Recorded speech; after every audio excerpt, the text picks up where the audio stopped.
ഡോക്ടറെ കാത്തിരിക്കുന്നവരുടെ ശ്രദ്ധയ്ക്ക് മനഃശാസ്ത്രത്തിന്റെ മാനസിക നില തകരാറിലാണ്. എപ്പോ വരുമെന്നറിയില്ല. ഇരുന്ന് മുഷിഞ്ഞവർക്ക് പോകാം, അല്ലാത്തവർക്ക് ഇരിപ്പ് തുടരാം. എപ്പോ വരുമെന്ന് അറിയില്ല എന്ന് വെച്ചാൽ എനിക്ക് ഉത്തരം പറയാൻ കഴിയാത്ത ചോദ്യമാണത്. ഇരുന്ന് മുഷിഞ്ഞവർക്ക് പോകാന്ന് ഞാൻ പറഞ്ഞിട്ടുള്ളൂ.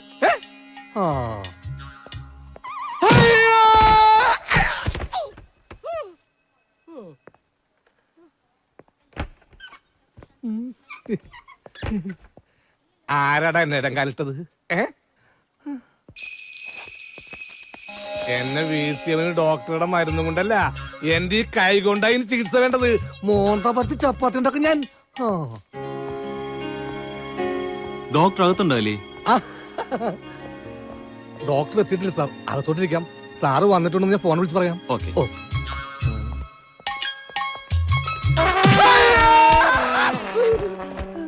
എന്തു പറ്റി?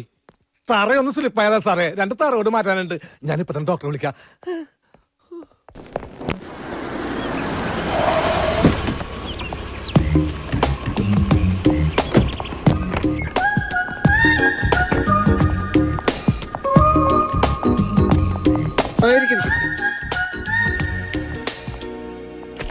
Any serious problem? വിനോദ് ക്ലിനിക്കിൽ വന്നിട്ടുണ്ടെന്ന് അറിഞ്ഞപ്പോൾ I was little worried, you know. അതുകൊണ്ട് എന്റെ സിസ്റ്ററിനോട് ഞാനിത് പറഞ്ഞില്ല. A psychiatrist should keep all these things secret. അവളെ കെട്ടാൻ പോകുന്നവന് മെന്റൽ പ്രോബ്ലം ഉണ്ടെന്ന് അറിഞ്ഞാൽ ഡോക്ടർ എന്തൊക്കെയാ പറയുന്നത്? എല്ലാം എനിക്കറിയാം വിനോദ്. ചിലപ്പോൾ ചെറിയ കാരണങ്ങൾ മതി നമുക്ക് പിരിമുറുക്കുണ്ടാവാൻ. ഉദാഹരണത്തിന് നമ്മൾ സ്നേഹിക്കുന്ന പെൺകുട്ടിയിൽ നിന്ന് ഫോണിലൂടെ നമ്മൾ ഒരു ഉമ്മ കിട്ടണമെന്ന് ആഗ്രഹിച്ചു, കിട്ടിയില്ല. അത് മതി പിരിമുറുക്കത്തിന്. ഡോക്ടർ പറഞ്ഞത് വളരെ ശരിയാ. ഇന്ന് വീട്ടിൽ നിന്ന് ഇറങ്ങുമ്പോ വൈഫിനോട് ഞാൻ ഉമ്മ ചോദിച്ചു, തന്നില്ല. അങ്ങനെ വല്ലാതെ പിരിമുറുകിയാണ് ഞാൻ ക്ലിനിക്ക് വരെ എത്തിയത്. ഇപ്പൊ പെരി ലൂസായ, എന്നാൽ ഇനി എന്നും തന്റെ പെരി ലൂസ് ആയിരിക്കും. തൽക്കാലം എനിക്ക് വട്ടൊന്നുമില്ല. ജോസഫ് മാത്യുവിന്റെ കഥ ഡോക്ടർ പത്രത്തിൽ വായിച്ചിരുന്നു. ഏത് ജോസഫ് മാത്യു? ഞാൻ ഓർക്കുന്നില്ല. നർക്കോട്ടിക് സെല്ലിലെ ഇൻസ്പെക്ടർ ആയിരുന്നു അദ്ദേഹം. അഴിമതിയില്ലാത്ത സത്യസന്ധനായ ഒരു ഉദ്യോഗസ്ഥൻ. കേരളത്തിൽ അങ്ങനെയും ചിലരുണ്ടോ? അത്ഭുതം. 1 മാസമായി അദ്ദേഹം മിസ്സിംഗ് ആണ്. എങ്ങോട്ട് പോയെന്ന് എന്ത് സംഭവിച്ചെന്നോ ആർക്കും അറിയില്ല. അന്വേഷണമൊക്കെ നടക്കുന്നുണ്ട്. മാത്യു സാറിന് ഭാര്യ ഒരു മകളും ഉണ്ട്. ഭാര്യ ഡിപ്രഷൻ കൊണ്ടാണോ ഭയം കൊണ്ടാണോ എന്നൊന്നും അറിയില്ല. കുറച്ചു ദിവസമായി മിണ്ടാട്ടമില്ല. ഡോക്ടർ അവരെ ഒന്ന് കാണണം. തീർച്ചയായും. Today evening or tomorrow morning. എപ്പോഴാന്ന് വെച്ചാൽ വരാൻ പറയൂ. അവര് വന്നിട്ടുണ്ട്. പുറത്ത് കാറിലിരിക്കുക. വിളിക്കട്ടെ? വേണ്ട, അലി വിളിച്ചോണ്ട് വരും. ഒരു വൈറ്റ് അംബാസഡർ കാറുണ്ട് പുറത്ത്. Okay sir. ഞാൻ ഡ്യൂട്ടിയിലാണ്. ഓക്കെ, ഇത് ഞാൻ കൈകാര്യം ചെയ്തോളാം. ഓക്കെ. ഡോക്ടർ ബാംഗ്ലൂരിലേക്ക് പോകുന്നുണ്ടോ? ആര് പറഞ്ഞു? അനുവിനെ ഡോക്ടർ വിളിച്ചിരുന്നു എന്ന് പറഞ്ഞു.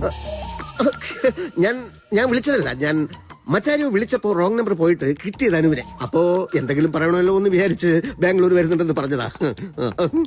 ഓ,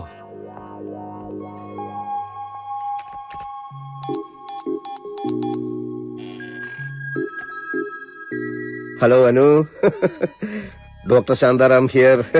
ഞാൻ ബാംഗ്ലൂരിൽ വരുന്ന കാര്യം എന്റെ അമ്മയോടും അനുവിന്റെ ചേട്ടനോടൊക്കെ പറഞ്ഞു അല്ലേ? അല്ല, നന്നായി പറഞ്ഞത്, നന്നായി. ഇതിലിപ്പോ ഇത്ര രഹസ്യം ധരിക്കുന്നു. പക്ഷേ ഞാൻ പറയുന്നത് എന്താണെന്ന് വെച്ചാൽ, അവരൊക്കെ തിരക്കുള്ളവരല്ലേ. നമ്മുടെ ഈ സില്ലി മാറ്റേഴ്സ് ഒക്കെ അവരുമായി ഡിസ്കസ് ചെയ്ത് നമ്മൾ അവരുടെ സമയത്തിന് മെനക്കെടുത്തണം. അതുകൊണ്ട് ഞാൻ ഇപ്പൊ വിളിച്ചതും ഇനി വിളിച്ചാൽ അതും അവരോടൊന്നും പറയണ്ട. ചിലതൊക്കെ പറയാതിരിക്കുന്നതിലുമില്ലേ ഒരു രസം. എന്ത് രസമെന്നോ? എന്തോ ഒരു രസം. പിന്നെന്തൊക്കെയുണ്ട് അനു വിശേഷങ്ങൾ? അനുവിന് സുഖമല്ലേ? ഓ, അത് കേട്ടാ മതി എനിക്ക്. ഒരു കാര്യം ഞാൻ പറയട്ടെ, നല്ല രസമാണ് അനുവിന്റെ ശബ്ദം കേൾക്കാൻ. Sweet voice. ഇരിക്കൂ. അമ്മയ്ക്ക് വട്ടാണല്ലേ? അങ്ങനെ ചോദിച്ചത് എന്റെ ഒരു ഷോക്ക് ട്രീറ്റ്മെന്റിന്റെ ഭാഗമായിട്ടാണ്. ചിലപ്പോ രോഗി അത് കേട്ട് വയലന്റ് ആകും, പിന്നീട് ശാന്തത കൈവരിക്കും. ചിലപ്പോ അതോടെ അസുഖം ഭേദമാവുകയും ചെയ്യും. ആ മെത്തഡ് ഏറ്റില്ല. ഇരിക്കൂ. അച്ഛനെ കാണാതായിട്ട് എത്ര നാളായി എന്നാ പറഞ്ഞത്? ചേച്ചേ, എന്താ ഇത്? ഒരു ഡോക്ടർക്ക് കാര്യങ്ങളൊക്കെ ചോദിച്ച് മനസ്സിലാക്കണ്ടേ? അതല്ല ഡോക്ടർ, അമ്മയും കൂടി ഈ അവസ്ഥയിലായപ്പോ മറ്റാരുമില്ല ഞങ്ങൾക്ക്. രാത്രി മുഴുവൻ ഞാൻ ഉറങ്ങാതിരിക്കപ്പോ അമ്മ വാതില് തുറന്ന് പുറത്തുപോയി പല കടുങ്കയും ചെയ്യുമെന്നുള്ള ഭയത്തിൽ. എന്താ പേര്? സോഫിയ. സോഫിയക്ക് ജോലി വല്ലതും ഉണ്ടായിരുന്നോ? B.Ed കഴിഞ്ഞതാ. PSC എഴുതി. മാനേജ്മെന്റ് സ്കൂളിൽ ചേരാന്ന് വെച്ചാ കുറെ പണം വേണം. അച്ഛൻ റിട്ടയർ ചെയ്യാൻ 1 വർഷമേ ഉള്ളൂ. അപ്പൊ കിട്ടാനിടയുള്ള പണം വെച്ച് അങ്ങനെയൊക്കെയാ വിചാരിച്ചിരുന്നത്. ഇപ്പൊ കുറച്ചു കുട്ടികൾക്ക് ട്യൂഷൻ എടുക്കുന്നുണ്ട്. അമ്മയുടെ കാര്യത്തിൽ ഇനി ഭയം വേണ്ട. ഞാൻ ഏറ്റു. എന്റെ അടുത്ത് എത്തിപ്പെട്ടത് ഭാഗ്യമാണെന്ന് കൂട്ടിക്കോളൂ. California university talent of the year ആയി എന്നെ തെരഞ്ഞെടുത്തത് അറിഞ്ഞിരിക്കുമല്ലോ. ജോർജ് ബുഷ് ഓടി വന്ന് ഷേക്ക് ഹാൻഡ് ചെയ്യായിരുന്നു. ഇതാ കണ്ടില്ലേ?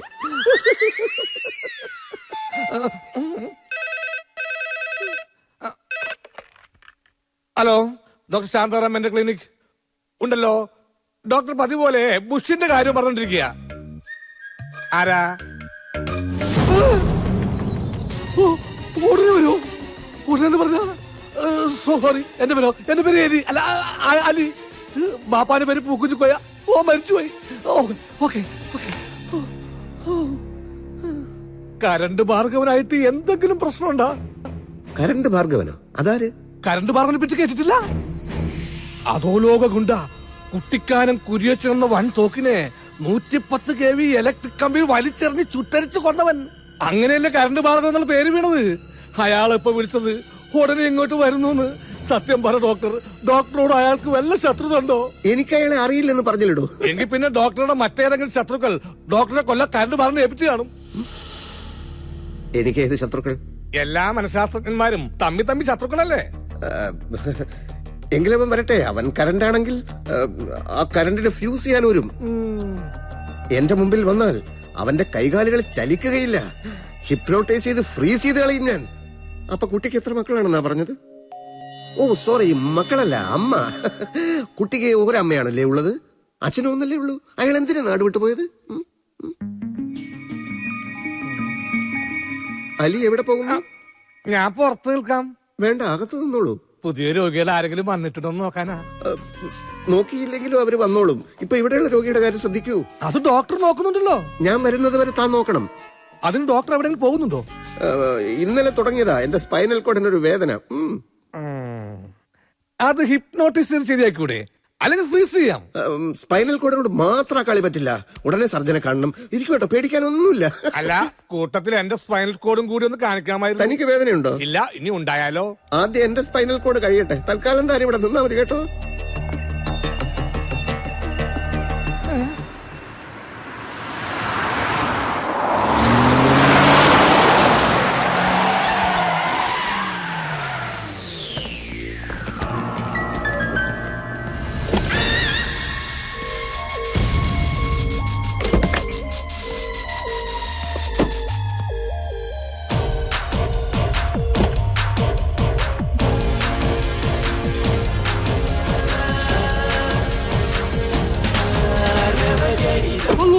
അത് തന്നെ കരണ്ട്.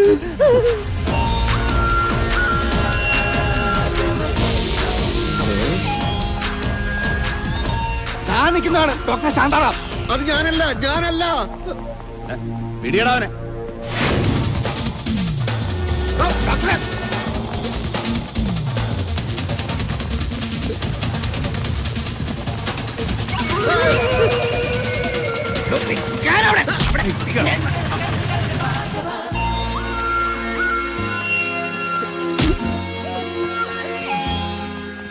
എന്നെ പേടിച്ചോടിയതാണല്ലേ? അല്ല, ഡോക്ടേഴ്സ് അസോസിയേഷന്റെ വാർഷികത്തിന് ഓട്ട മത്സരത്തിന് പേര് കൊടുത്തിരുന്നു. അതുകൊണ്ട് സമയം കിട്ടുമ്പോഴൊക്കെ ഞാൻ ഓടാറുണ്ട്. കള്ളം, പച്ചക്കള്ളം. സത്യം പറ, പേടിച്ചിട്ടല്ലേ ഓടിയത്?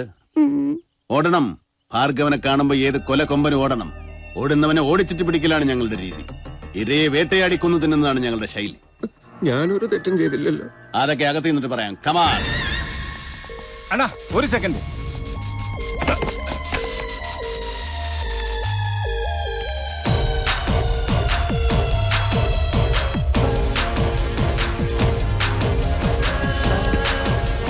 ഭ്രാന്തന്മാർക്കെല്ലാം സ്ഥലം വിടാം. ചികിത്സ കഴിഞ്ഞു.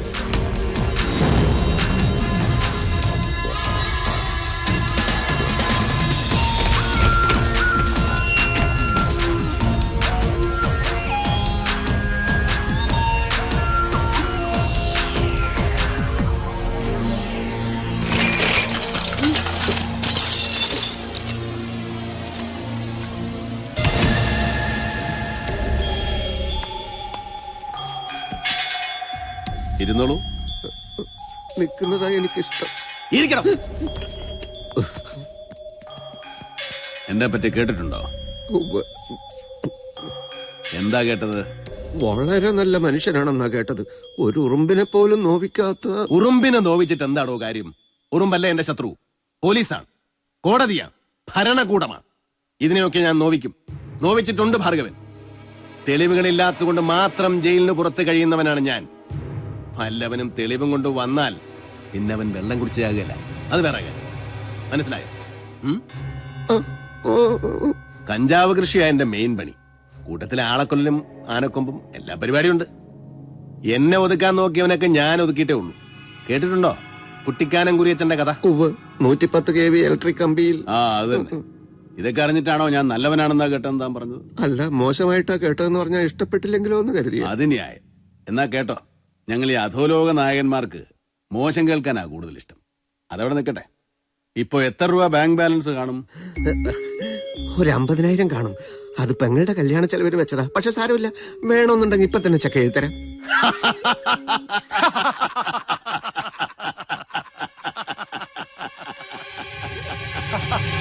ലോകത്തെവിടെയൊക്കെയോ പോയി പഠിച്ചു, ഇക്കാലം അത്രയും പണിയെടുത്തു. എന്നിട്ട് മിച്ചം വെച്ചത് 50,000 ഉലുവ. ഞങ്ങൾക്കൊരു മാസം തോക്കിന് ഉണ്ട വാങ്ങിക്കാൻ വേണം 5 ലക്ഷം രൂപ.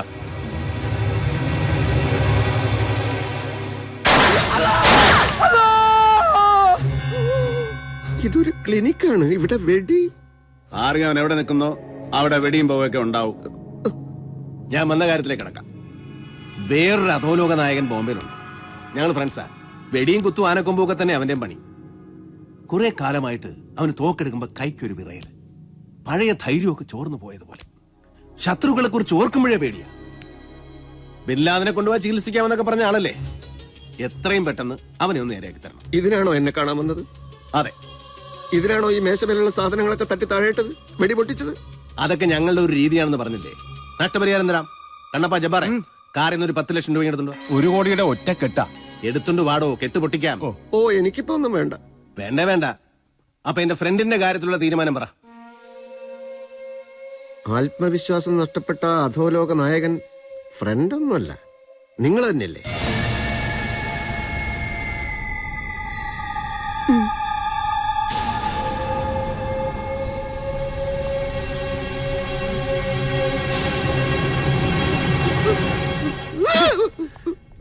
നിങ്ങൾ ഇയാളെ പറ്റി പറഞ്ഞപ്പോ ഞാൻ ഇത്രയും വിചാരിച്ചില്ല. ജഗജില്ലിയല്ലേ ഇയാള്? സമ്മതിച്ചിരിക്കുന്നു. മിടുക്കൻ. പകുതി ധൈര്യം ഇപ്പോഴേ വീണ്ടും കിട്ടിയതുപോലെ തോന്നുന്നു. ഇനി താമസിപ്പിക്കണ്ട. ഗുളികെ അരിഷ്ടോ എന്താന്ന് വെച്ചാൽ തന്നോളൂ.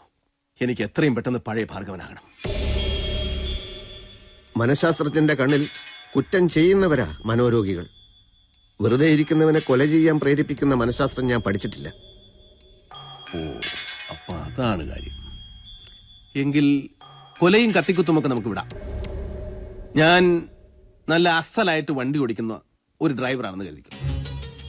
കുറച്ച് ദിവസമായി സ്റ്റിയറിംഗ് തൊടുമ്പോൾ എന്റെ കൈ വിറയ്ക്കും. എതിരെ വരുന്ന വാഹനങ്ങൾ എന്നെ ഇടിക്കുമോ, ഞാൻ ചത്തുപോകുമോ എന്നൊക്കെയാണ് എന്റെ പേടി. ഈ പേടി മാറ്റാൻ നിങ്ങൾ പഠിച്ച ഏതെങ്കിലും പുസ്തകത്തിൽ എന്തെങ്കിലും വിദ്യയുണ്ടോ? പറയണോ? വരട്ടെ, ഞാൻ പറഞ്ഞിട്ട് മതി. എനിക്ക് കുറച്ച് സാവകാശം തരുമോ? ഏത് നിമിഷവും പൊട്ടിത്തെറിക്കാൻ പോകുന്ന ഒരു അഗ്നിപർവ്വതത്തിന്റെ മുകളിലാണ് ഞങ്ങളുടെ ഇരിപ്പ്. എത്ര സമയം വേണം? അത് ഒരു 2-3 ദിവസത്തിനകം പറയാം. ഓക്കെ. കണ്ണപ്പാ, ഇയാൾക്ക് എന്റെ ഫോൺ നമ്പർ കൊടുക്ക്. ആ, റെഡിയായാൽ ഉടനെ വിളിക്കണം. പിന്നെ വേറൊരു കാര്യം, എനിക്കിങ്ങനെ ഒരു അസുഖമുണ്ടെന്ന് മറ്റൊരു മനുഷ്യനും അറിയാൻ പാടില്ല. അറിഞ്ഞാൽ ശത്രുക്കൾക്ക് എന്നെ ഭയമില്ലാതാവും. അതോടെ എന്റെ കച്ചവടം തീരും. ആരോടെങ്കിലും ഈ സംഭവം പറഞ്ഞാൽ കൊത്തിയെറിഞ്ഞ് പട്ടിക്കിട്ട് കൊടുക്കും. അപ്പൊ പാക്കല.